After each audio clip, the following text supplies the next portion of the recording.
my friend. She is a MD scholar at Harvard Divinity School, and they are so much interested in what has happened to India. Well, today I won't spend much time. I will speak, let's say spend 20 to 25 minutes to speak about on the day, and I would like to interact and ask if you have any questions against what I spoke. Would be good to interact. We just evoked the spirit of Dhammachakra pravartan sutta. That's what is happening in 2,500 years ago. What Bhanteji recited, he evoked the spirit that Buddha spoke. And that's the first time, as Sangarashita would call it, a new man came into a world. New insight, new perspective on the things that started looking into a fresh light after Buddha's enlightenment. It's also important to acknowledge that Buddha spoke, like you must have heard while listening to the Dhammachakra Pravartan Sutta. That's how tradition kept alive. That's how teachings are transmitted. So great thanks to such traditions who kept teachings alive. While I was studying Pali at Harvard Divinity School, I also encountered, I was sharing with my friend, there are so many things that are not documented in Pali canon, which were lost and kept alive because Pali did not have its own script. So now we started Pali into like the way we write in Hindi or in English. That's early 19th century phenomena. That's very recently we started documenting Buddha's teaching.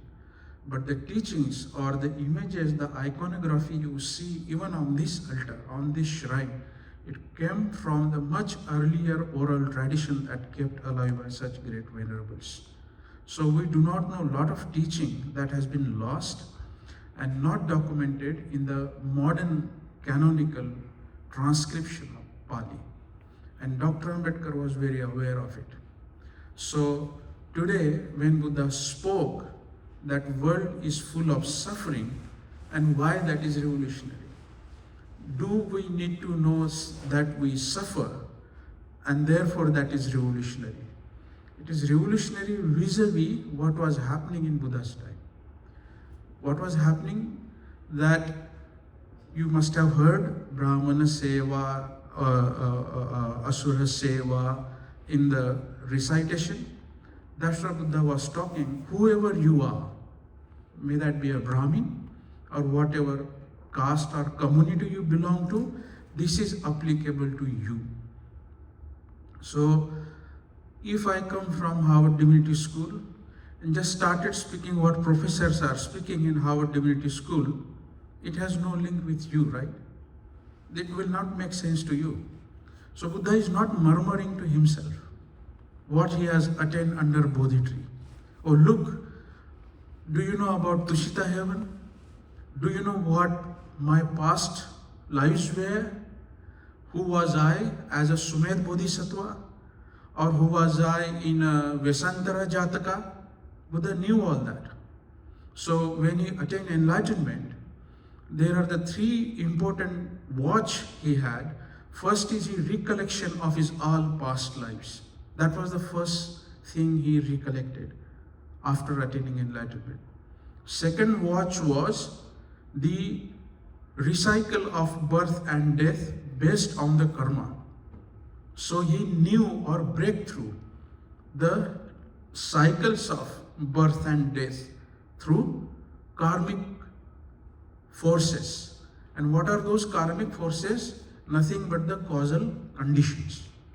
Why you are the way you are. Why I am the way I am. So Buddha deeply investigated and realized these are the causal conditions that I come to know this is what I am. So even Buddha is a product of cause and conditions. He realized that, right? So you break through that second truth. The third truth was the Four Noble Truths. That's the third breakthrough. That's what he shared. So first two layers he did not share at very first Dhammachakra Pravartan Sutta. He said the third watch, that world is full of suffering. Why did he say that? In other words, he was speaking to us. He was transmitting, he was communicating what he has realized to us. So he spoke for us. Therefore we are sitting here. And he spoke for what Venerable started reciting. He spoke for all the humanities because he realized that world is full of suffering. So when I am speaking this today, why I said this is a special place, because today especially, even from the members or the friends who gathered here today, what we are trying to do, I'm giving a slightly different talk than my regular standard talks. I'm very aware of whom I'm speaking to today. I'm very aware. What we are trying to do today, we are entwining the ancient wisdom that has manifested in modern time through the lenses of Dr. Ambedkar. Why are you receptive to even to my talk? Or why I became Matriveer, or why I am drawn towards the Dhamma is nothing but because of what has happened today or 1956 because of Dr. Ambedkar. So now question before me is, how do I entwine that ancient wisdom coming from the great forces and where we are in this situation, in this great transformation? Here comes Dr. Ambedkar's wisdom in two ways. The first story I am going to tell you from his life, it's the last phase of his life, that was in 1955 January. I think January or February. He invited his close associate in 26 Alipur Road in Delhi. And when I say mid of 55 means what? He died in 56. Just before few months, not even a year before of his death. He invited Godbole, Shankaranand Shastri, Sohanlal Shastri, Panchbhai, Fulzhele, all those close associates in Nagpur, in Delhi, 26 Alipur Road. That's what he was staying. And he said that I'm going to announce something extremely significant. This is also a year when he finished writing the manifesto of Republican Party of India.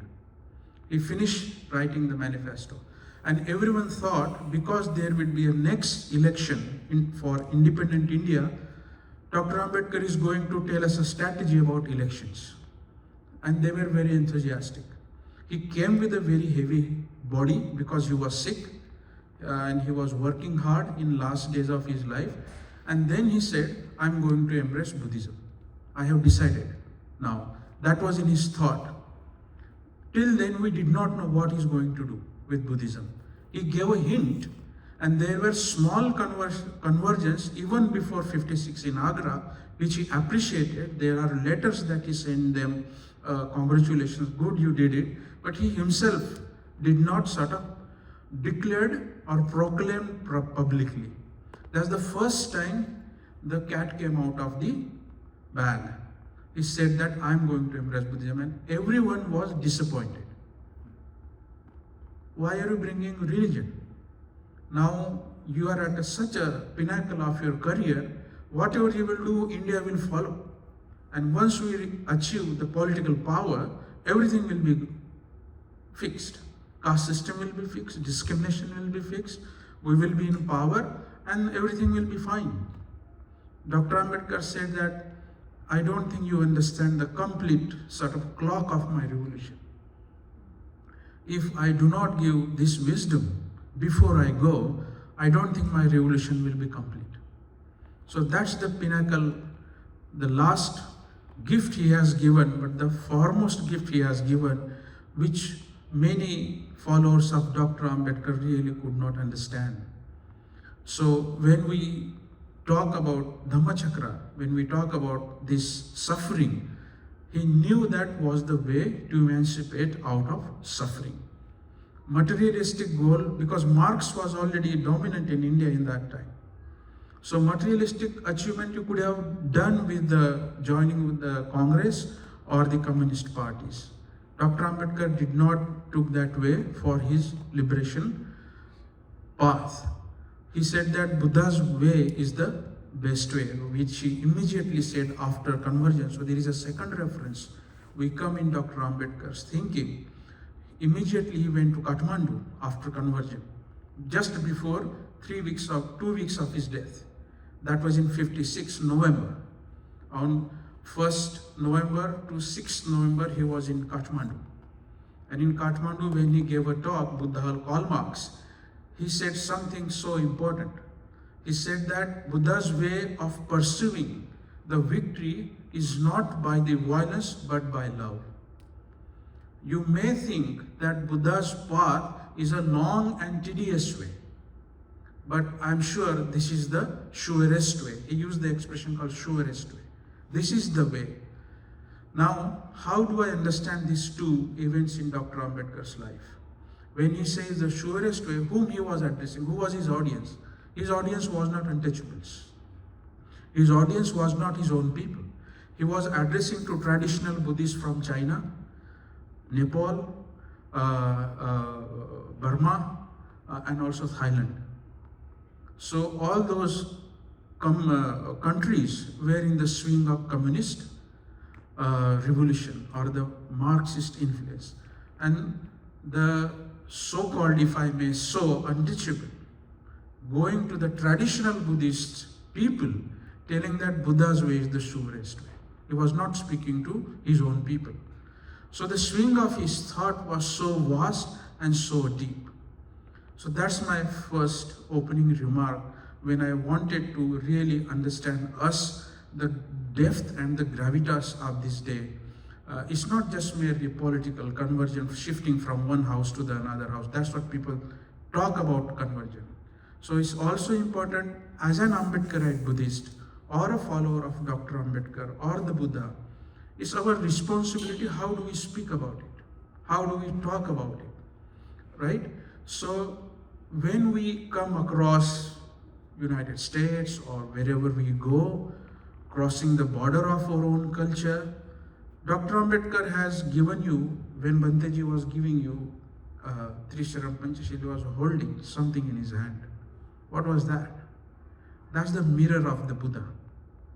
That's the qualifier that Banteji was holding when he was reciting 3 refuges and 5 precepts, right?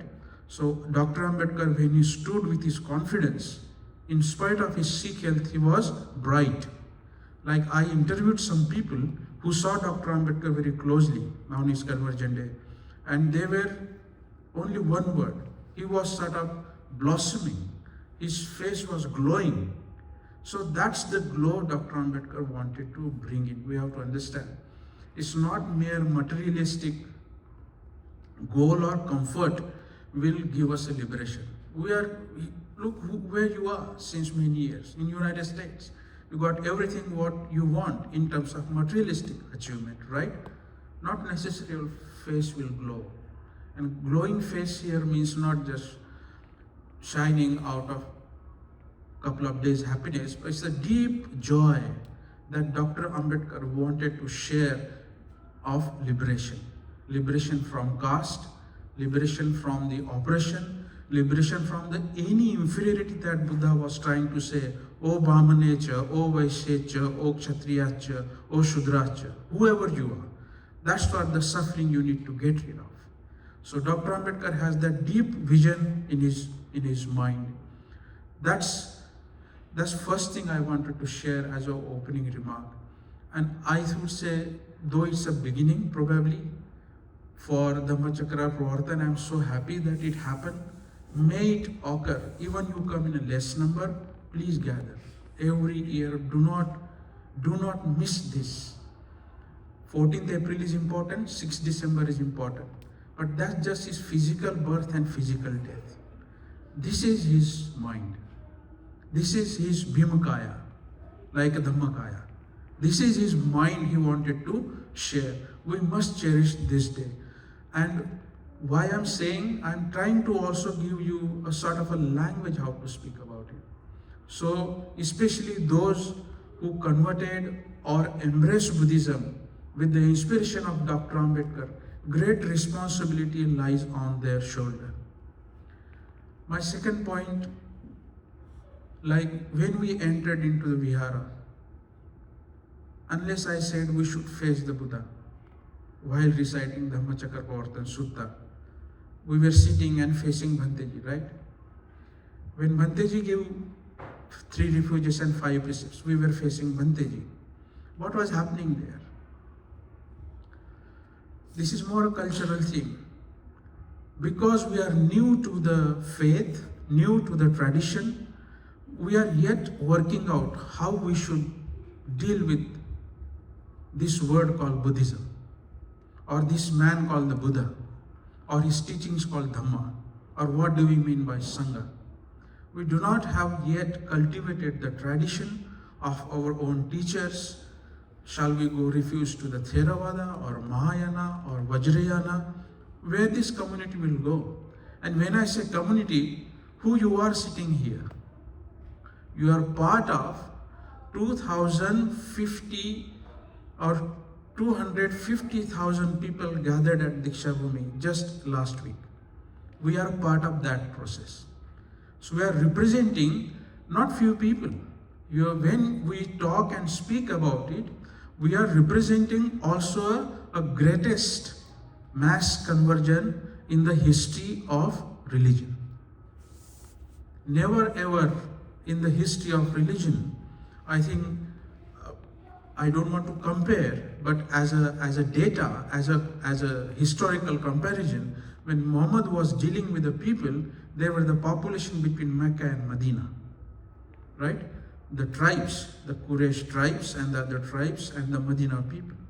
When Jesus was sort of dealing with the people, there were the people during Jerusalem and that area.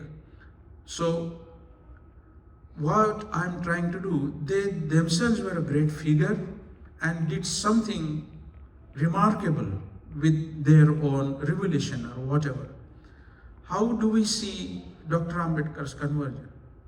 The one man who never had an opportunity to study, who never had resources to become what he could become, on the philanthropy of a couple of kings, he came to Colombia and studied and went back in spite of all his struggle and the forces, the political forces like Gandhi and Nehru and the Jinnah he was dealing with during that time. He was a man of his time and on his own. Single-handedly, the scale he dealt on the October 14 was immense. 500,000 people on 14th October and 300,000 people on the 16th October, right? Single-handedly, he sort of transformed these people into another faith which will make them feel human, which will make them feel liberated, which will make them feel an equal human being. That's the first thing he did. So we are speaking from the historical point of view of that great transition. So therefore, responsibility lies on our shoulder. How do we speak about it? What language we should use when we talk about Dhammachakra, when we speak about Buddhism? And third important point, when he handed over Buddha to you or to us, he said something in Marathi, "Pan tumchi jawabdari moti hai." What he meant by that? He meant, if I translate that in English, your responsibilities are great now onwards. That's what he meant. What are those responsibilities? Responsibilities, you are carrying not your caste placard, but you are carrying a Dhammachakra. So he replaced that caste placard by the Dhammachakra placard, right? Exactly what Bhanteji symbolically was trying to teach us, right? He was showing us, this is what you meant. So he gave in your hand or in our hand Dhammachakra. And that's the mirror we go across the world. Not as a caste identity, but as an identity of free human being. if you do not want to call yourself Buddhist per se. You see what I mean? So he is transforming from lower state of your consciousness or mentalities towards the higher state of consciousness which Buddha himself tried to teach, right? Whoever Buddha met, he transformed their life, right? So I was learning a word called Tathagata in my previous class. Tathagata means thus he has gone. So if you know Pali, Tatha, Gata. Tatha means likewise. Gata means to go, right? Thus Buddha came and gone. That's first unfolding of this word, Tathagata. There is another unfolding of the same word, Tatha Agata. So if you take A, Tatha, A, to another word, thus he has came. That's the another meaning. So when Buddha was meeting any Patachara or Kisa Gautami or Angulimal, whoever he met, Brahmana, Shudra, Vaishya, whoever he met, what did he do? He transformed their being at another level which they can't even imagine. There are no possibilities of imagination, right? What you can become. So when you say I am a Buddhist, what are you claiming? If you don't say I am not a Hindu, that means you are saying, in other words, I am not a Dalit. I am not an untouchable. That's what you are saying when you say I am not a Hindu. Because under Hindu system, you are stigmatized by the caste, right? Now, second statement. I am a Buddhist. What does it mean to you? What do I mean when I say Buddhist? What am I claiming for? So I'm claiming something impossible. I'm claiming something unimaginable, right? So from where you were, you are trying to claim that I can also become the Buddha. I can also become like the Buddha. Because Buddha says that you can become like me, right? So there is a huge door and possibility that Dr. Ambedkar opened when he said that you are now free human being. I am free from hell of the caste. I am now reclaiming my human personality. Human personality is not just how nice you speak and how much achievement you have in life. We have to have that. And Dr. Ambedkar did all provisions for that. It's more than that. So when we speak about, let's say, what is God? God is something, whatever you speak, He is greater than that. Whatever Himalayas and the oceans and the mountains and the galaxies and the cosmos you speak, God is greater than that. So when you see, I am a Buddhist, you are embark or you are unfold or unleash the possibilities for whatever you can think you are greater than that. There is always a growth. There is always a development. Therefore, we need to study a little bit of Buddhism. Then Buddha describes what are those paths, right? Shrotapanna or first entry or Arhata or the Bodhisattva or even a Buddhahood. And you can become that. So that's what Dr. Ambedkar is trying to tell us. It's not Baba Sahib's job anymore now. He's gone, right? It's our responsibility now to unfold what he has done to us, right? So if you read Quran or if you read Bible or if you read any founder of religion, they were prescribing every details and the finest aspect of your day-to-day life and also the relationship with the God and Almighties, right? That's what mostly the founders have done. If you read Quran, there are sort of lot of prescriptions and the doings and don'ts and da-da-da and da-da-da, right? I don't want to go into those details. They were trying to set up a community what they wanted to see community for. Of course, it stands for God. I'm only using those metaphorical comparisons to understand when Dr. Ambedkar was trying to say, when he said, I am a Moses for my community, what he meant by that? He was trying to educate people how you should behave, how you should interact, how you should carry yourself in the world now. So unfortunately he could not be alive. So we are lost.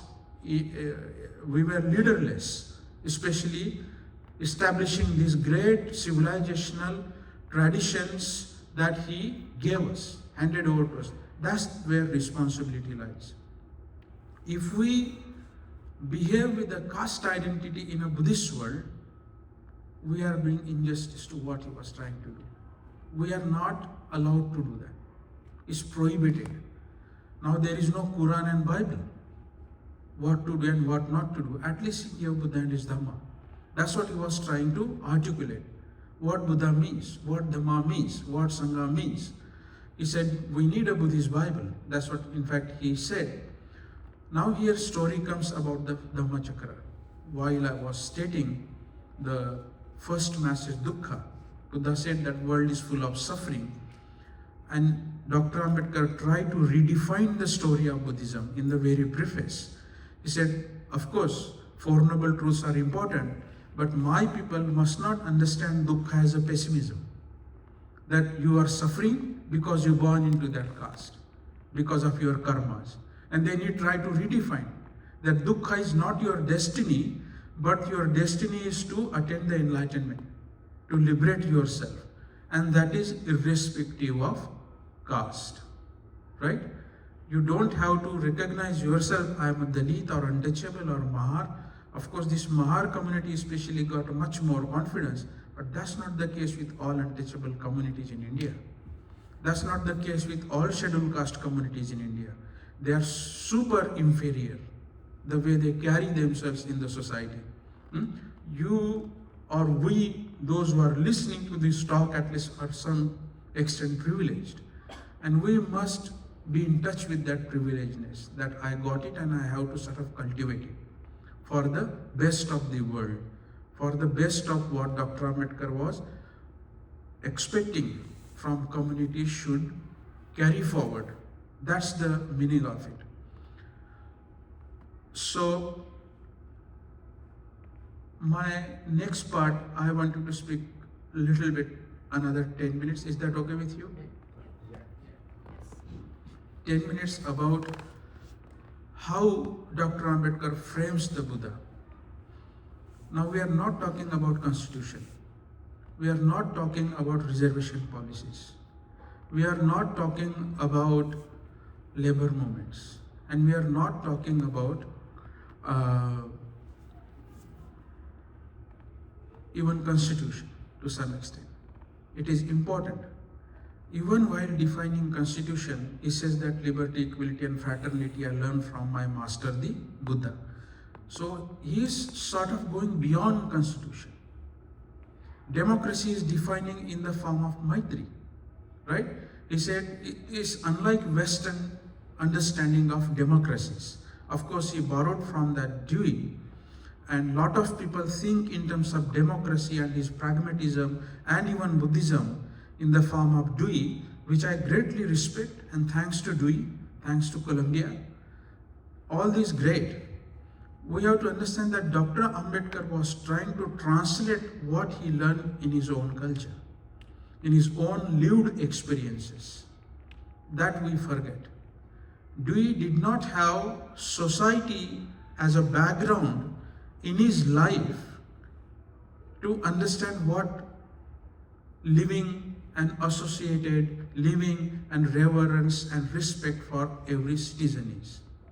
Yes, he's defining, but that definition when translated into India, it will be mistaken to understand that is a divine pragmatism. There are lived experiences buried in his mind, deep down in his consciousness, that I was not allowed to enter into a classroom. He knew that. He knew that I was not allowed to have a water from a public tap. So his pragmatism comes from the deeper cementing of his lived experience and what is studied. Therefore, he could able to define democracy in the form of Maitri. He said that they are not equipped word, they are not sufficient word for me to understand what democracy means. Therefore, he meant democracy means loving kindness, Maitri, lived experience, right? That's where he transcends even divine frame of pragmatism. We have to understand that. We do get carried away by a lot of Western framework when we define and talk about Dr. Ambedkar. Great work, great models, but like Buddhism, he also tried to reinterpret what Western models would be understood in the lived experience of Indian caste system, right? That's where he is dismantling the very fundamental framework of oppression, very fundamental systematic framework that is supported or sanctioned by divinities. That's where his difference lies, right? Here comes the Buddha for Dr. Ambedkar. It was the 5th day of his enlightenment under Bodh Gaya campus in 3rd century BC, 5th century BC. He was sitting under Bodhi tree. He spent 4 weeks absorbing his bliss of nirvana, bliss of his contemplation of his enlightenment. On 5th week, he was sitting right in front of the modern temple is. If you go to Bodh Gaya, there is a pillar. There was a Bodhi Ruksha called Ajpala Nigrodha Ruksha. The name of that Ruksha was Ajpala Nigrodha Ruksha. Under that tree, he was contemplating and experiencing the bliss of nirvana, what he attained. And a man came and disturbed his right shoulder and asked him, what makes you Buddha? In other words, he asked, what makes a Brahmin? Because you are not a Brahmin and you are claiming that you attain an enlightenment, and that's supposed to do by a Brahmin. So what makes a Brahmin to you? You understand the depth, the question, the tricky question that Brahmana asked to the Buddha himself. Now is extremely important event. His name was Huhunka Jati. And his name was Huhunka Jati not because his name was Huhunka Jati. Then I interacted with some Pali scholar why his name is Huhunka Jati. Because whatever you asked to him, he used to answer, That's the ancient caste arrogance, right? Every answer he used to give was, Therefore, he is a Huhunka Jati, that caste. He comes from the caste which is full of arrogance. That is a Brahmana, right? And therefore, when he asked Buddha, so he is representing the old way of thinking, old way of relating, old way of imagining or practicing how religion should be practiced. So here Buddha changes the very fundamental notion of how you should even think about religion, how you should even think about liberation, how you should think about your relations with others, and therefore to understand the entire cosmos, right? So that's the challenge he gave. And then Buddha responded to him, which is written on that pillar even today in the Brahmi script. And fortunately, thanks to great Ashoka, Ashoka wrote that statement there, what Buddha replied. And Buddha replied, Na jacha vaslo hoti, na jacha hoti bhamano. Kamuna vaslo hoti, kamuna hoti bhamano. You do not become noble or higher or lower because of your birth. Kamuna vaslo is your karma, is your action, is your worth that makes you noble or lower or inferior. That's the redefinition of social structure, your liberation structure, that where you are not judged by your color, caste, birth or gender. That's what Dr. Ambedkar was trying to communicate when the way he talks about the Buddha. So Ambedkar tells a very different story of the Buddha, which sort of more liberatory. So these are the 3 cautions that Baba Sahib gives us in Buddha and his Dhamma. As an essence, I will just speak about these 3 dangers and I will stop. The first danger he talks, if you do not have a right view, the way now we understood from what Dr. Ambedkar and Buddha was trying to do, you will encounter a great danger. He says drishtighat, distortion of view, danger of view. What is view? Like again, Banteji recited Sammaditthi. That's the first opening of the path. So 4 noble truth. What is 4th noble truth? There is a marga. There is a path. And that path is an 8-fold path. So the first link opens with the view. The first link of the path opens with the right view. And papakam ditthikam. That's what Buddha says is asalayana sutta. If you have a wrong ditti, you are a papi. That's what he is saying. You see what I mean? Papakam ditthikam. Wrong view is a sin. Why wrong view is a sin? Because the way I understood about myself and others, if that is based on wrong view, I am white, therefore I am superior. And I am Brahmin, therefore I am superior. And I am a man, therefore I am superior. That's the wrong view. Right? You do not, as I just said, you do not become great or noble because of your birth, gender, race or caste. Right? That's the papakam. That is the wrong view that Dr. Ambedkar was trying to hint in Buddha and his Dhamma. Look at the link of the thoughts.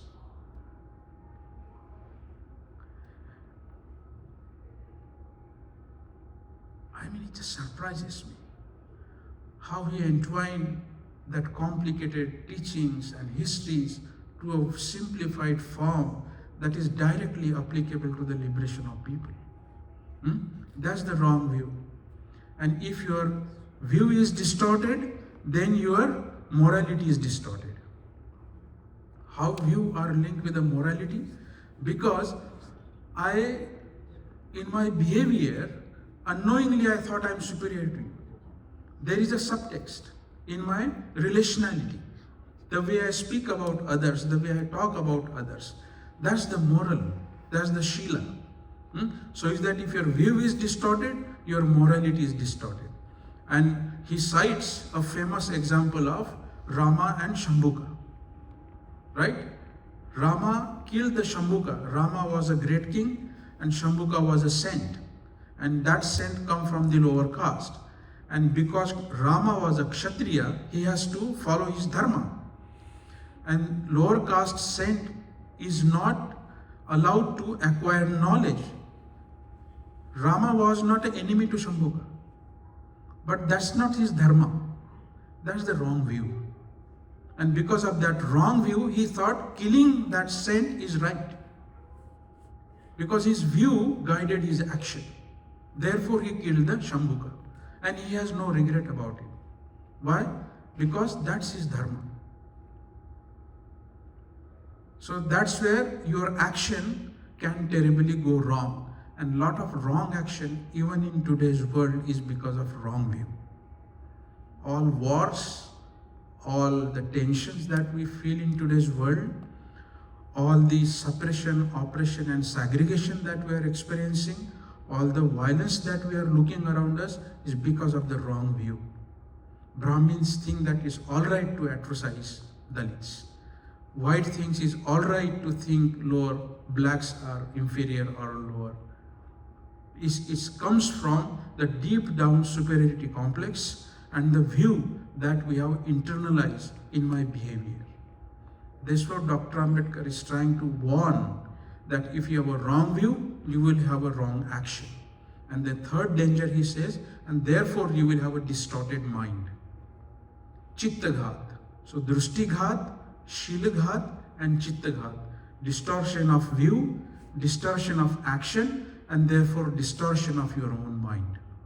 So you will have a distorted chitta, distorted mind. And if you act from distorted mind, you will not be happy. You will not be at peace. So finally, the path that Buddha and Baba Sahib has given us is a threefold path. There are so many paths, but I just wanted to conclude with this threefold path: Shila, Samadhi and Prajna. Now you must have heard Shila means morality, Samadhi means concentration, and Prajna means wisdom. Yes, that is a one version, that is a traditional version. What we learn from all venerables, great monks that who try to teach Shila, Samadhi and Prajna. How do we understand Shila, Samadhi, Prajna today? That's how I defined it. Shila, the morality, as I spoke in the background what I just said, morality or practicing Shila is a transforming relationship with others. Transforming your relationship with others. If you have coldness in your personal relationship, if you have some, oh, I don't like that guy, or I don't like this guy, I'm not happy with this man or that woman, this group and that group, when Shila, your morality comes into action, you transform that. Right? You do not hold those grudges and prejudices that it's eternal, it's fixed. But Buddha inspires you to transform that relationship. Okay, I didn't like Matriveer's talk. It might be different next time. So you forgive me. Right? If I don't like my audience, I forgive my audience. It's always possible to forgive and go ahead.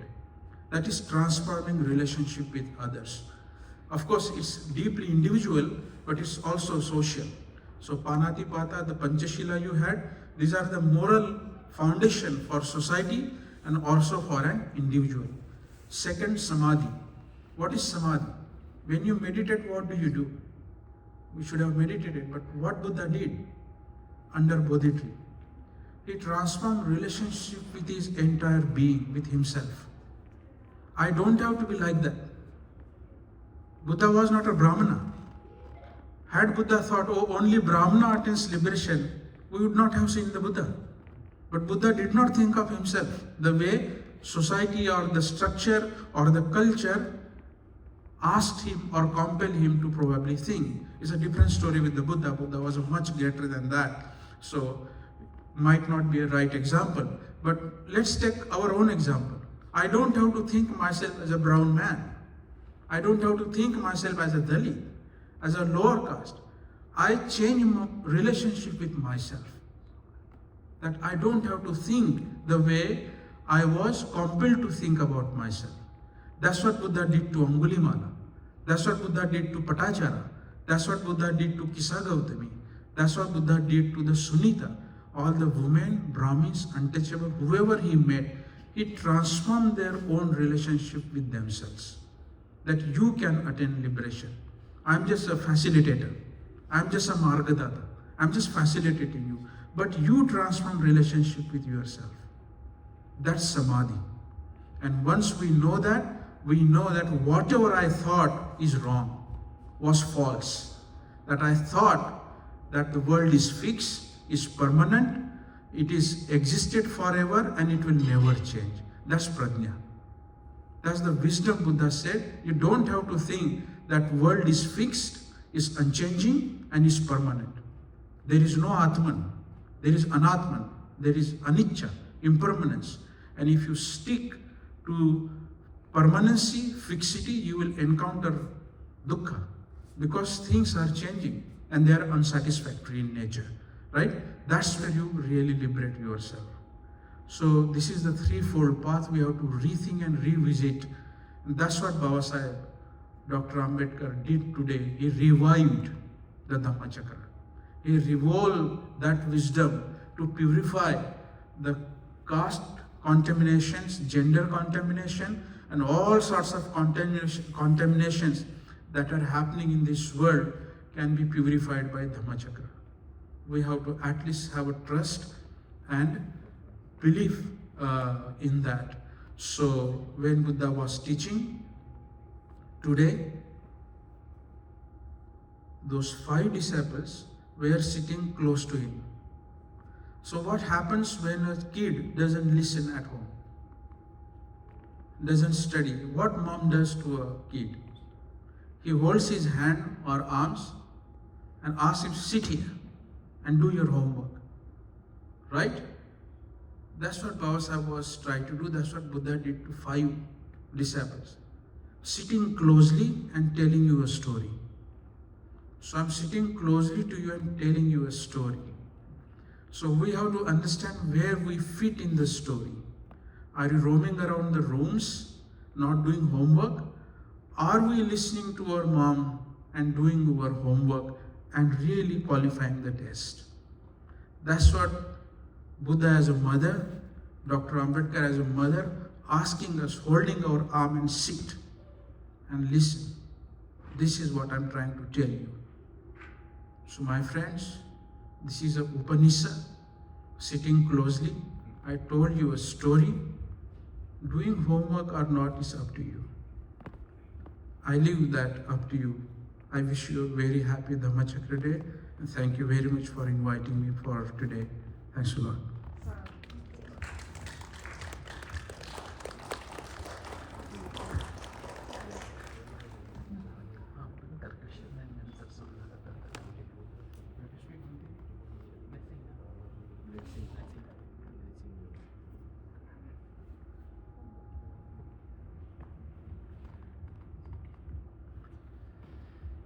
Yat thā varivaha pura paripurenti sākarang Evameva ito tinang petanang upakapati Ichitang patitang tumang kipameva samichatuk sape purentu sangkapa Janto panaraso yatha manichoti raso yatha Chanto sabaro ko vinasantu mate vandarayo sukiti kayuko bhawa abhiyo anasili sandicang vodhampacayin Cattaro dhamma vadanti ayu wano sukhang Alang bhavatu sappamangkalang rang Sabba devata sabba buddha anubhavena satthason Bhavantu te bhavantu sappamangkalang rang Sabba devata sabba dhammanubhavena satthason Bhavantu te bhavantu sappamangkalang rang Sabba devata sabba sangkhanu Bhavena satthassoti Bhavantu te chayanto bodhiyamune Sakayanang nanti vatano hewang tawang vishayo Ho hi shaya su shaya mangkale apara Shitapan langke si se padhavipo Kale apise ke sapapothanang Akhapato pamothati sunak Khatang sumangkhalang supaphatang Suhotitang sukhano sumahot Toa ca su ye thang brahmacari supatha Kinang kaya kammang vaja kammang Patha kinang paninti te patha Kina patha kina nikatawa nalapanta te Patha kine